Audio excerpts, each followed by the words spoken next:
Hey everybody, a lot has been going on lately. I've been working with my Sony Fx30 with the Ninja V Plus, and the Ninja V Plus is really helpful on what I do, and it works pretty well. I've been using it for different types of scenarios, and also in the course right after I got the Fx30, probably a few months after, I got a house, bought it in Florida, so I moved from Massachusetts to Florida, so there's a lot that's been going on. That's why I haven't been coming out with videos as often, but anyway, I've had a couple videos out on how you can configure your Sony Fx30 or FX3 with the Ninja V or the Ninja V Plus.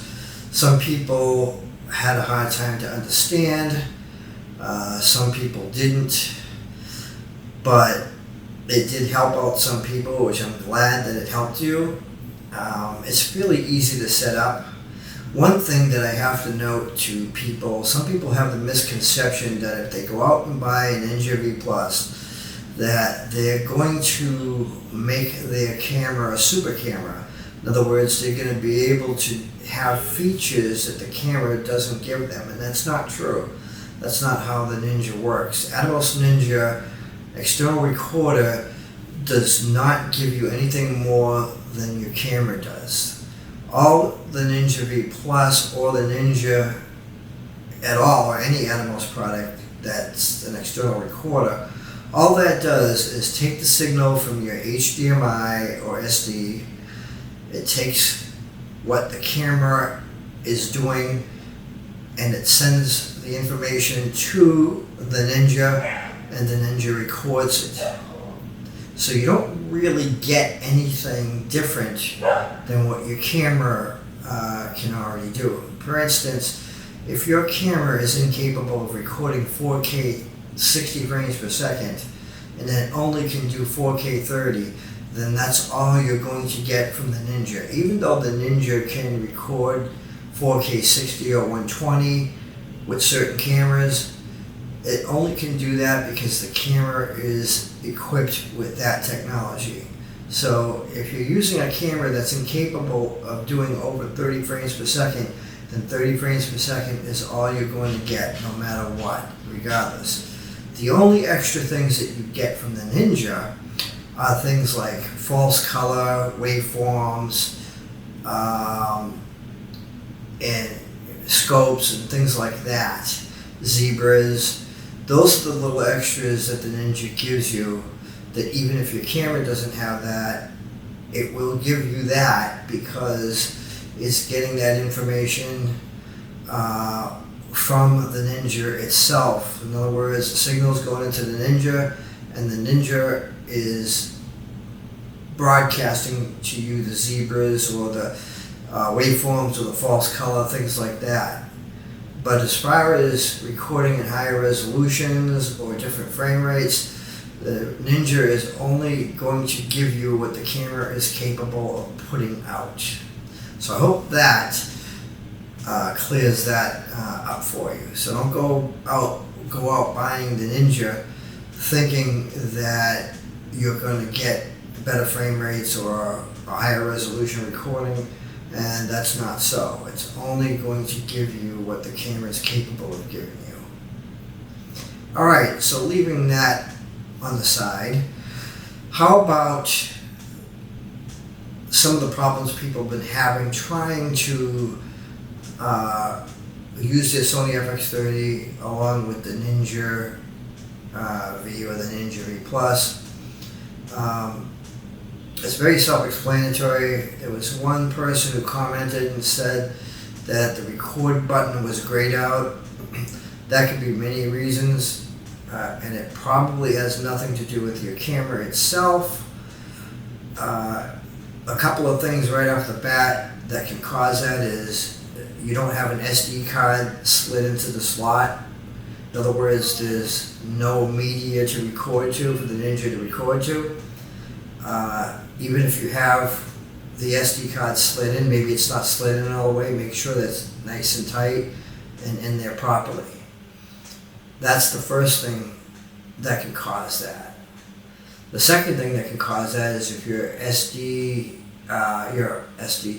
your solid state drive is full.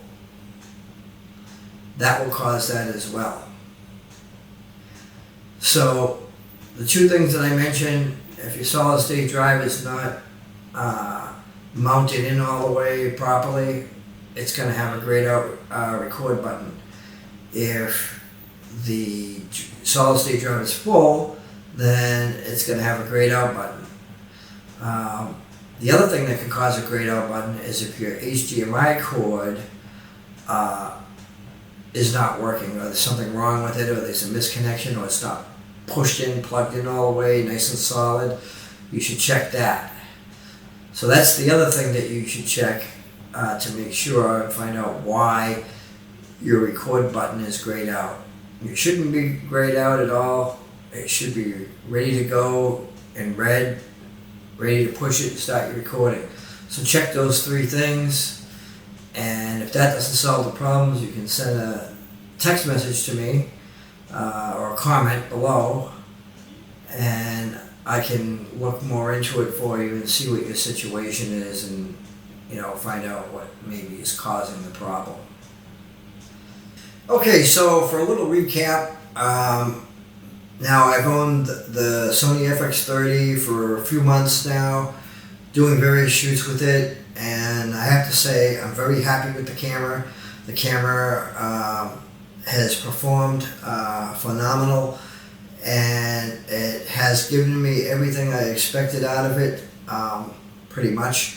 And I've had really no problems with it, no glitches, no errors, no problems whatsoever. Unlike some other cameras that I was working with, that there was a few quirks with. I'm not going to mention the brand and the name, but if you want to personally send me a message, and I'll get that information to you, which camera it was.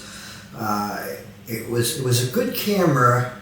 It really was a good camera, but the problem is that I had a couple of quirks with it that I didn't like, both in video and photography end of it. And so I bought the first generation, although one of the good generations. Then I bought another generation after it, and it still had the same problem, and it wasn't anything that I was doing on my behalf that was causing the problem. It's just a defect or a flaw in the camera itself. I'm sure of it, and I'm sure a lot of other people have experienced it as well. And maybe it just really wasn't performing like I expected, and I was like really pushing it past its limits maybe. I'm not sure. I don't think that's what it was, but the Sony FX30, I got that camera. Actually, I got rid of the camera I was talking about, and then I went and bought a Canon, and I bought the R6, and I was able to do 4K 60 with it, and it was a full frame camera, and I kind of liked it, but there was just some things I didn't like about it. For number one, I didn't like its autofocus. It would lose autofocus on people, like on the eye or the face, and so there was some problems with that. And also when I was shooting C-Log, Cine Gamut, I would get a green cast on the skins that I would have to fix in post-production, which was a pain, and I really just didn't like those things about the camera itself. Other than that, it was okay. It wasn't as sharp as I really expected it to be. It's nowhere near as sharp as the Sony FX30, and it's auto-focusing on people or tracking, people in video or animals or anything like that is nowhere near as good as the Sony. The Sony blows away Canon as far as auto-focusing and tracking people. So, and that's something that was really important to me that I needed. I needed to have the camera take care of that aspect of my filming because I had other things that I needed to pay attention to and attend to, which was a priority. And so I wanted that out of the way so I didn't have to worry about focus so much. I keep checking and keep adjusting and, you know, all this stuff, touching the screens to make it refocus again. I never have to do that with the Sony. I can move around, I can pan around. I shoot models, basically, is what I do. Is I shoot beautiful girls and I pan around them and I turn the camera and I move forward towards them or backwards, and it stays right in focus where I want it. The Sony FX30 has so many focusing features of how fast it'll react and how fast it'll actually change focus, and when you're changing on different things, or you can set things so it doesn't necessarily focus on the eye of the face. It can go on a necklace or something like that, and I can set it a specific way so it'll do that, not go after the eye, and then I can really change that mode right on the fly and tell it to go right to the eye right afterwards when I need to, or make it blend in, whatever. The Sony FX30 does it all, and it does it really, really well. So I'm happy with this camera. I shoot it with the Ninja V+. I don't use the SD cards because the bang for the buck for how much it costs for storage. Recording all my filming and video to a solid state drive is much more cost effective than recording to an SD card.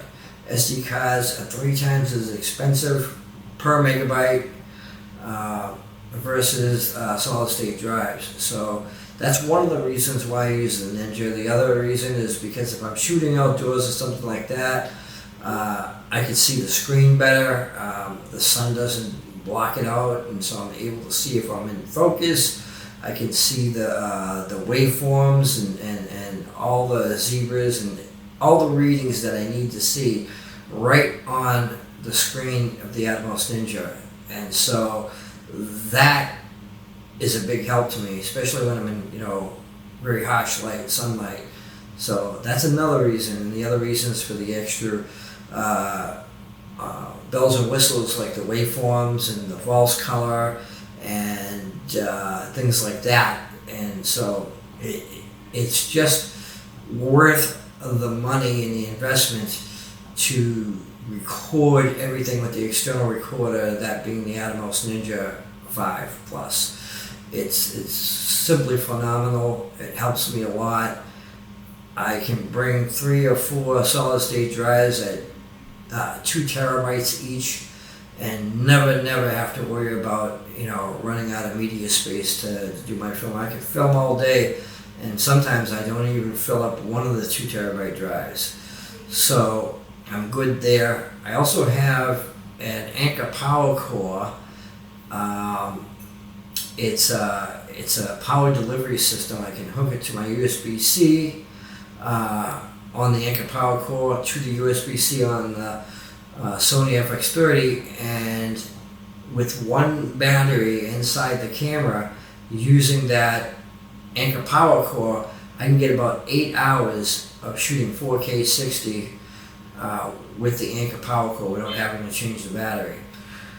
I don't always use it. Sometimes I only shoot a couple of hours, 2 or 3 hours, and sometimes, you know, shooting 2 hours with a full battery on the Sony FX30, it lasts. I don't really run out. If I go to the 3rd hour, a little bit over 2 hours, I think the most I get out of it is 2 hours or 1 hour and 40 minutes or something like that. And then I have to change the battery out, which I don't mind doing. It's not a big deal. Because with the Anker power core, I just have another attachment to it, and I have to rig it on my rig, and it's just more weight, and so I only would do that if I'm going to be shooting long periods of times, like 4 hours, 3 hours, you know, straight, and I don't want to have to stop what I'm doing to change the battery, so I'll have the Anker power core doing that, and 90% of the energy is getting got from the Anker power core and not the battery inside the Sony. So I watched the Sony run down and run down. You know, like I shot a wedding. It was like 8 hours of shooting, and it was actually 7.5, and I still had about 25% battery power left in the Anker power core, and I had about 10% left in the battery inside the Sony camera. So that was, you know, awesome. Now, if you're going to shoot with the Sony FX30 and the Atmos Ninja, I would suggest to get the DJI RSC2. This unit is phenomenal. I can put my camera here, and it's a gimbal basically, nice smooth movements and stuff. And I bought a couple things. I bought an attachment handle, which is over here. I added that to it. I got that from Amazon. I forget what I paid for it. I think it was maybe $20, $30, maybe something like that. And then I also got this attachment over here, which holds my Ninja. So I have it here. You can't have it on top of the camera because it's not going to balance very well. So you can't have the Ninja mounted on your hot shoe of the camera and have it on the gimbal and expect it to balance. It won't work. So I had to get this attachment, which hooks to the side of it. You know, you can remove it, or I don't remove it because I use it. I put the Ninja right over here, and so it's like right over here. And I got my handle here, and so I'm watching the monitor over here, and I can move it around. I can see what's going on, and I got the camera up here, and I can easily touch the screen if I need to, or touch a button or whatever. But I never really have to. What's great about it is I can attach a USB cable to the Sony FX30 and hook it to this gimbal, this Ronin DJI, and this button over here, it's got a knob which is right over here, and it's got a button here, and I can use this to tell it to zoom in and out. So if I'm moving around and I want to zoom in, I can do that, or I can set it to focus if I'm manually focusing. But I always have it in autofocus, so I don't use it for that. I'll just take this knob and I'll use it to zoom in and out, and it works perfectly. I can go in if I want to get a close-up with someone's face, or if I'm doing a wedding or something, I don't have to sit there and go like this and make the thing move around. I can just, you know, move a little knob right here just like this and make it zoom in really nice and slow and smoothly. And the best thing is it has like a tripod on there too, so you can set it down and just leave it there. So you can put it on a table or wherever and just have it sit there. It has a joystick on it right over here, so you can move it around and tell the camera to move around. Even if it's, you know, in balance mode, you can still manipulate it to tell it to move or pan or whatever. It's really, really great. It's an awesome setup, and I recommend it. I think you can get that maybe for $500, $600, something like that. I forget what it was. I could be wrong. It could be only $300, but there was a couple of DJIs. There was the RSC2 and RSC3, so maybe it was the RSC3 that was $600, but the RSC2, maybe I think I paid maybe $350, maybe $400. Like I said, don't quote me on it. You could look it up, but it was well worth the money, and you know, so I made that part of my rig, and it worked out really great. So I'm going to come up with some more video for you to show you some of the stuff I've been shooting, so you can see the quality of what I was getting. And like I said, if you have any questions, don't hesitate to ask. And I hope you like this video. If you do, click like. And if you want to be reminded or alerted of more videos that I come out with, you can click on subscribe. And yeah, thank you for watching.